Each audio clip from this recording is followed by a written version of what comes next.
All right, folks, so I got a lot of projects in the works. Unfortunately, none of them are ready for the limelight, if you know what I mean. So I think what I'm going to do today is just get back on a nemesis of mine, and that's going to be this Sea Doo jet ski that I've been working on for a couple of years now. Where we left off, this thing was running good finally, but it just cavitated terribly. And I started ripping the jet pump apart to see if I could figure out what the problem was. And I think I may have found the problem. Stick around.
I already went ahead and pulled out the jet pump and the drive shaft. I wanted to inspect the prop, the impeller, and the wear sleeve and all that stuff.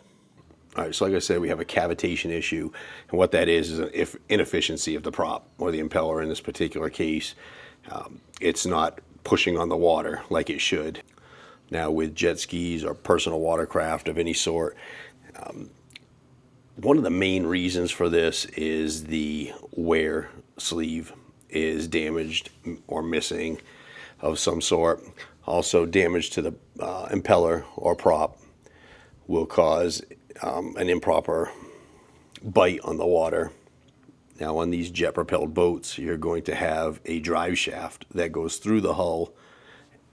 The engine's on the inside of the hull, the impeller's on the outside of the hull. They have to get it through. So they have to have a way to keep water out of the hull and keep air out of the water stream. So as you look down inside the impeller housing, down in the bottom where you can see some light coming through, that's your intake grate. That grate is there to keep any kind of garbage, ropes, fish, human arms, whatever might get sucked up into there, out of the impeller.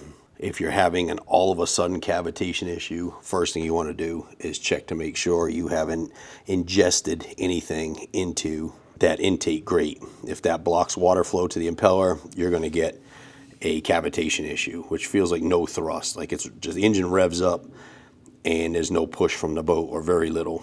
So as your jet ski cruises across the water, it's going to suck water up through that intake grate, and that basically, if you look at the way it's designed, it funnels that water directly into your propeller, which will be sitting back here.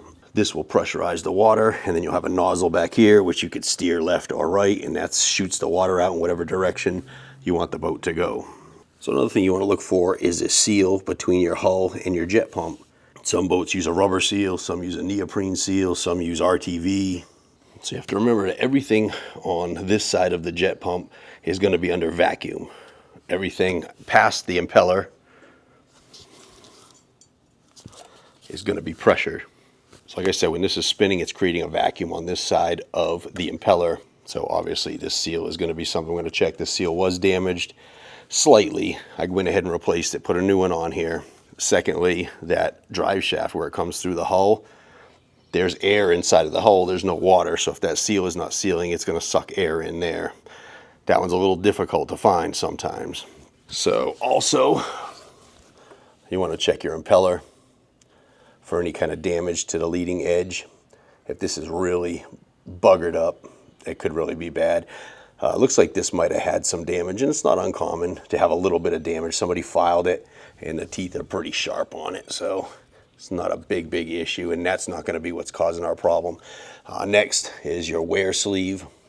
Now between the impeller and that sleeve, there's a spec in the book.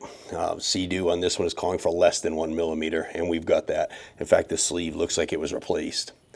If the sleeve is not there, you'll have all of this area of white as a gap between the impeller and the housing, and this thing's just not going to have any thrust whatsoever. It's just going to spin up. So I thought that this would be my problem right away, because it's very common on Sea Doos. But I pulled it apart. The impeller doesn't look too bad. The wear ring doesn't look bad. They said it had a little bit of damage to this neoprene seal. Not enough to cause the problem that I'm having, which is basically almost no thrust.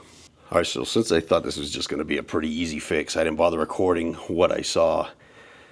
But this here is your boot. If this boot's got any tears in it, you're going to suck in air. This is your carbon seal. These things will wear right down to nothing. If they're worn down, it's not going to make a good seal. And here's your drive shaft. If your drive shaft is terribly bent or wobbling, this is the spot on the flange where that seal rides. If that's bent or damaged, you're going to suck air in. Remember, there's a lot of vacuum here. And this basically goes on the hull, and that seal just kind of rides against that metal. That's all they do to keep air out of the jet stream. Well, what I was seeing was, when I was looking at this thing was kind of on an angle like that, and I'm not sure it was really that pronounced, but it was not sitting flush like it should. And the first indication to that is that I'm an idiot, basically. I did put a new engine in this, and whenever you do that with the Sea Doos, because of this type of system especially, you have to line this engine up with the drive ergonomics, for lack of a better word.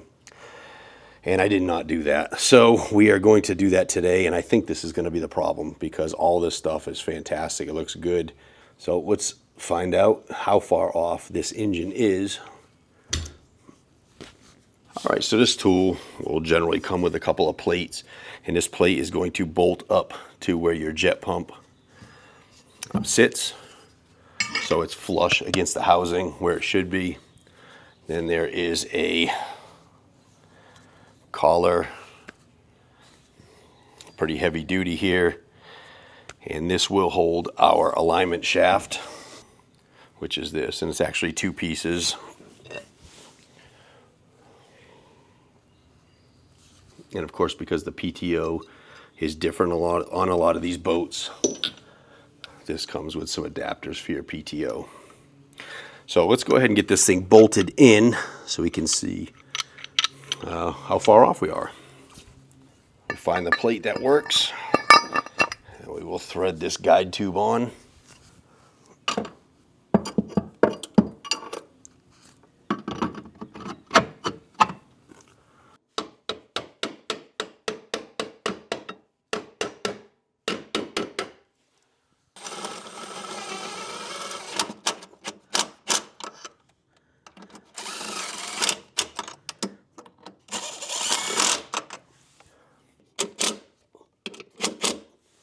Now that's solid, and it's directly in line with where it should meet up on the PTO.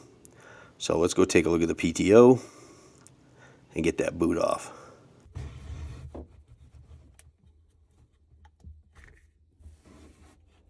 Now I want to see which one of these keys will fit inside of this PTO.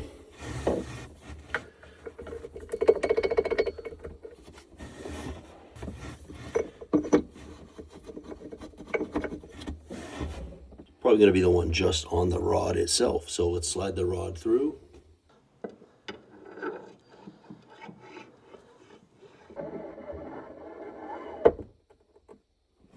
Wow, can certainly see that that is not going into the PTO at all. You can see that the engine is sitting too low.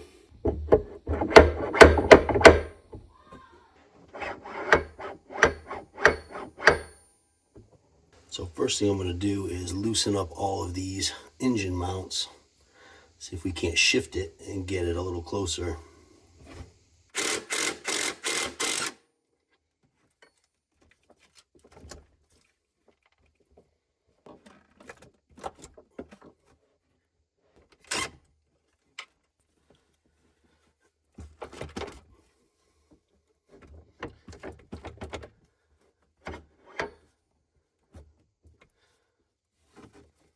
can see as I lift this up, you can see it's trying to go in.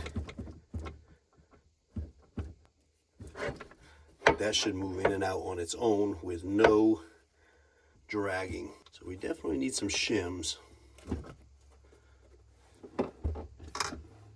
So the way to fix this is to put shims in appropriate places underneath these motor mounts to lift it up, tilt the engine so that this rod slides in and out easily.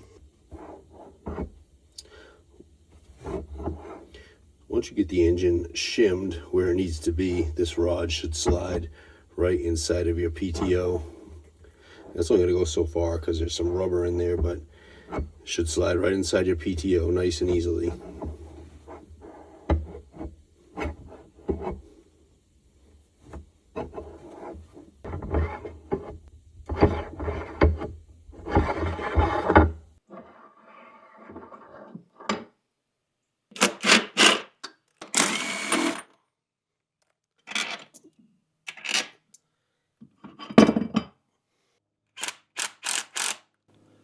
Don't crank this up so much that you damage the carbon ring, of course.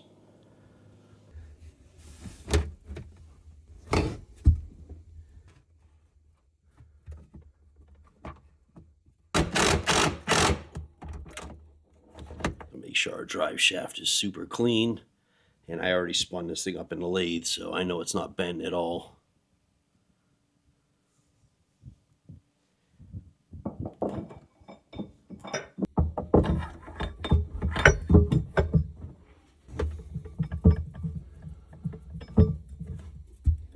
Put some grease on your collar, on your shaft.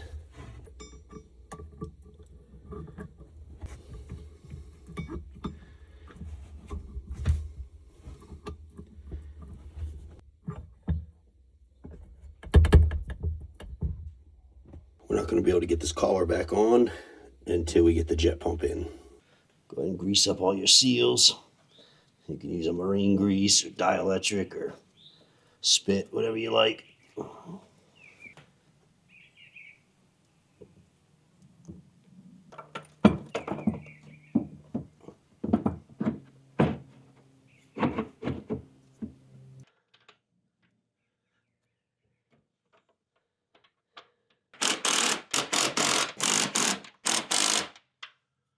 If your boat has it, don't forget this tube. This is what feeds water into your engine, so you'll definitely overheat it if you do not put it in.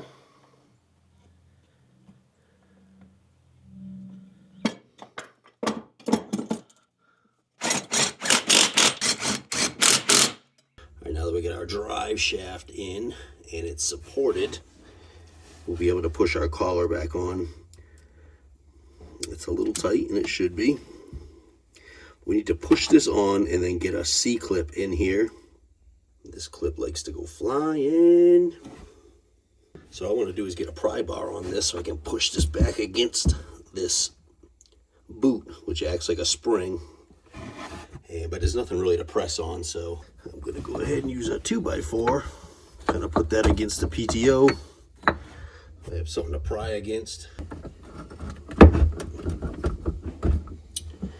You gotta kind of push from both sides so that goes back evenly.